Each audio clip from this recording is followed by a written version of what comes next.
Greetings, GISD community. This is Dr. Stewart with another Student Spotlight. Today, I have with me Pari Patel, 8th grade student here at Gainesville Junior High School. How you doing, Pari? I'm doing good. How are you? I'm doing just fine, thank you. First of all, before we jump into our questions, I just want to say thank you for joining me today, and I look forward to learning a lot more about you, okay? Thank you. I'm grateful to have an interview with you. All right, well, let's do this. All right, so Perry, let's get to know a little bit more about you. Tell us about your family, your mom, dad, siblings, or any pets that you may have. I have mom and dad. They're really sweet. They're really kind. I love them. And I have an older brother. He's a senior in Gainesville High School, and I don't have any pets. No pets. All right, and your brother, I mean, he's almost halfway done with school, so we're going to be sending him across the stage here shortly, huh? Yep. All right.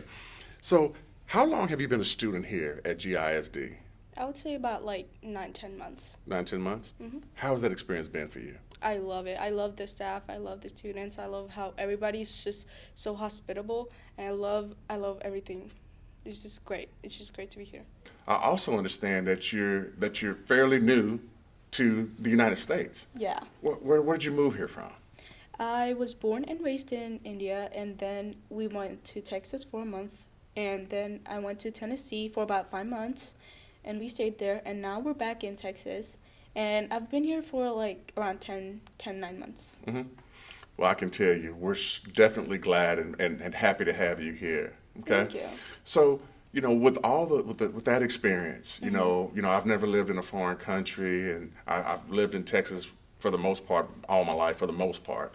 I'm sure they'll provide some unique experiences along the way. Yeah. Tell me something that's unique about you. I speak 3 different languages. So first one is Gujarati, second one is Hindi, that's my second language, and then third one is English. That's awesome. Tell me about something fun you did recently, or even this past summer. Well, something I went out with my friends last weekend, and it was fun. We had really much fun, and it was the Boo Bash. My friends and I had a lot of fun. We took a lot of pictures, and we went to the haunted house. We got scared, but it was good. So going to the Boo Bash, did you dress up? No. You didn't dress up? It was a last-minute plan. So. Okay. All right. So if your parents had to describe you with just a few words, what would they be? I would say stubborn, happy, and a foodie. Okay. So now give me more about that. Stubborn, happy, and a foodie, because those are 3 words. I mean, that's very different. So talk to me. Stubborn, happy, and a foodie. Happy because I like to make people around me happy, and I'm mostly all happy people, and I love food. I love every kind of food. I would love to try every culture's food.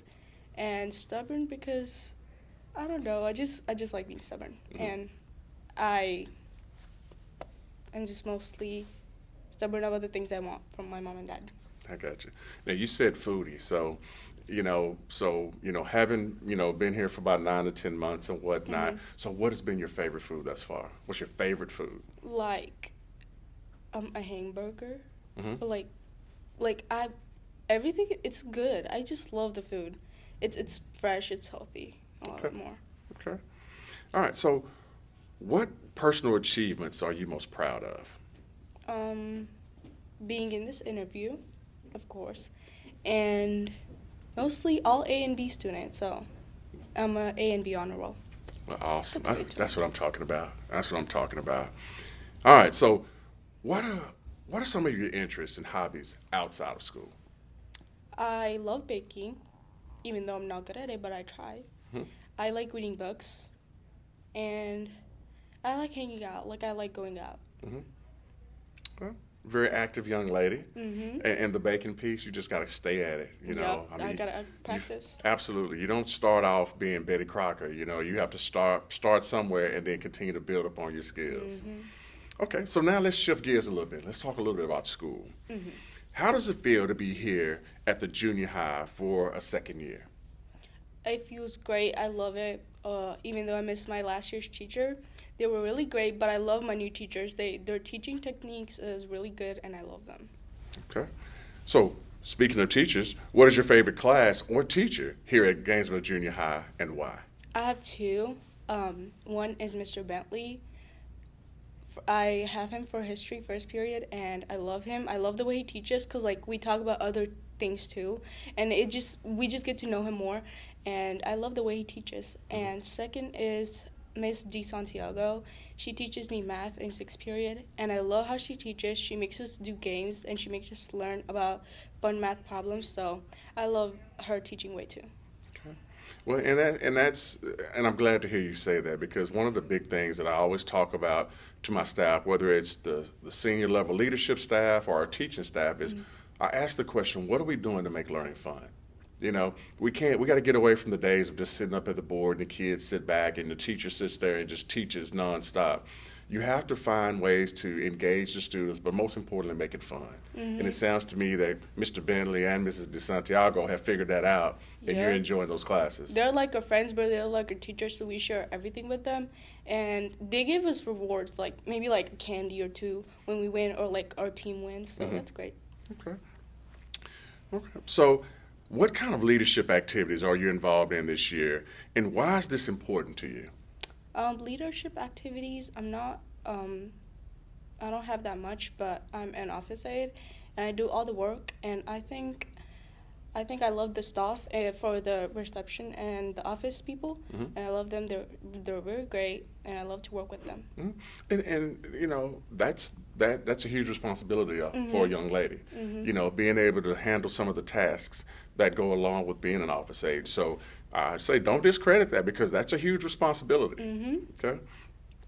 So tell me about the academic opportunities like honors classes that you have chosen to take this year, and how has this prepared you for high school?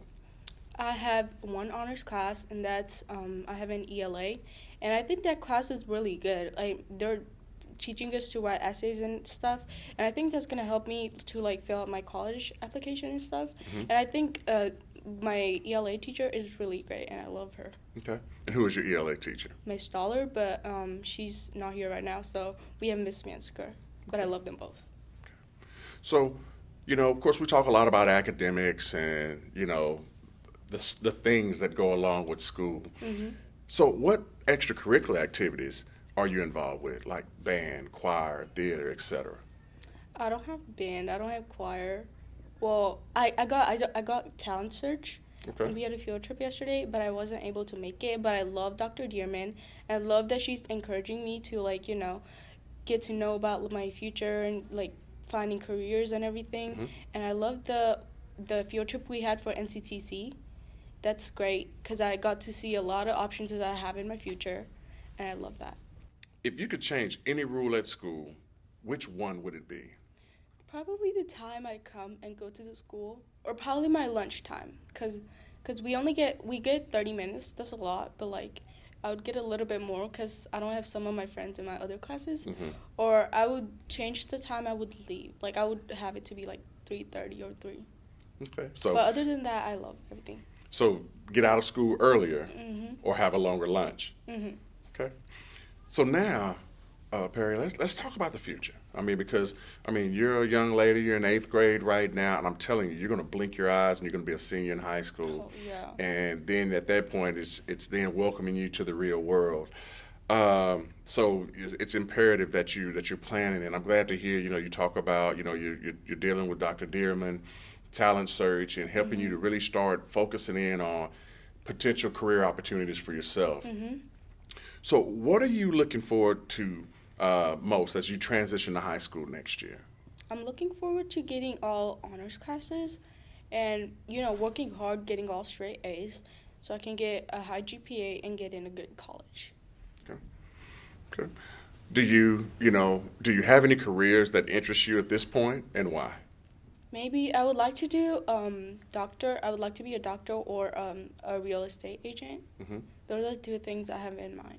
Okay. Or maybe I can open my options when I maybe go in high school. Well, I can tell you both of those professions, of course, going to require extensive education, one more than the other. Yep. But they're definitely dire need fields, and there's no I'm telling you, by the time you graduate high school and get through college, I'm sure there's going to be a dire need for, of course, we can always use good doctors. Oh, yeah. And, with real estate, that market is always booming, so I look forward to seeing what that holds in store for you in the future. My final question is, how do you think you make the world a better place? I like to make people around me happy and like give them compliments as like day goes, or like maybe like say thank you to a teacher, or like wish them like something if there's happy birthday or something. Hmm. And yeah. Yeah. Kindness goes a long way. Mhm. Goes a long way. Although lots of times or sometimes it may not be reciprocated. And as far as, you're kind to somebody, someone may not be as kind to you. As I just said earlier, my dad always said, sometimes you have to be the bigger person. Mhm. And so it's good to hear that that's something that you feel, a character that you feel that you possess, that makes this world a better place. Well, Perry, it's been an honor and a pleasure to get to know a little bit more about you, and thank you for, again, taking advantage and You're taking the welcome. opportunity to be a part of this interview. I've asked you a lot of questions today, Uh-huh. and so the way I always wrap up the interview is I allow the student to ask me a question that they may have. Do you Mhm. have any questions for me today? I have one. Okay. What is the one thing you would change about US's education system? One thing I would change about the U.S.'s education system, Mhm. me personally, I would really want to put the power back into the community's hands. Mhm. I would eliminate the political play that takes place within our educational system currently, Mhm. and I would allow your local school boards. I'd have your local representatives. I'd have your communities who really come together to really define what, number one, what they want in their schools, Mhm. but also what that educational experience looks like. Yeah. I think that's a huge missing component in today's world. You have individuals who've never worked in a public school. Some of them have never gone to a public school. Their kids haven't gone to public schools, but they're making the rules that us public school educators have to follow. Mm. And to me, that is where I feel things get misaligned. Yeah. Whereas you have your individuals like ourselves, your parents, who are very vested in our public school system here in Yeah. Gainesville ISD, that could have, and their voices are not heard. So if I could change one thing about our education system, would be to give more. I would take more of that power away from the individuals in Austin, and I would place that power in the decision-making responsibilities upon the communities, the school boards, and your local representatives. Yeah. I would think that would make a great change, too. Absolutely, absolutely, and so that's why I continue to advocate on behalf of, because we're a small in Texas's scheme of things, we're a very small system. We're not like Yeah. a Houston or a Dallas when you have 100,000 kids in the school Oh. system. We have 3,100, and so, but I want to make sure that our voices are heard, and that they're hearing from our small school superintendents about the things that we feel are important to us. Mhm. And so I'm going to continue to advocate, advocate, advocate. And my biggest thing is I need more parents and community members to get out there and advocate as well. Because if we don't, this cycle is only going to continue. It's actually going to get worse Yeah. as far as the power not being placed within our communities, but given to people outside of our communities to make the decisions and the rules that we have to follow. Yeah. That was an awesome question. Okay. Thank you. Well, Perry, again, thank you for being here today. You're an awesome young lady. I'm glad to have had this opportunity to sit down and talk with you today. It excites me to think about, what you've done thus far, but most importantly, what you're going to do into the future, especially as you transition over into high school next year. So thank you for being awesome, and thank you for being here. Thank you for inviting me. I'm grateful. Well, Gainesville community, Pari Patel, 8th grade student here at Gainesville Junior High School.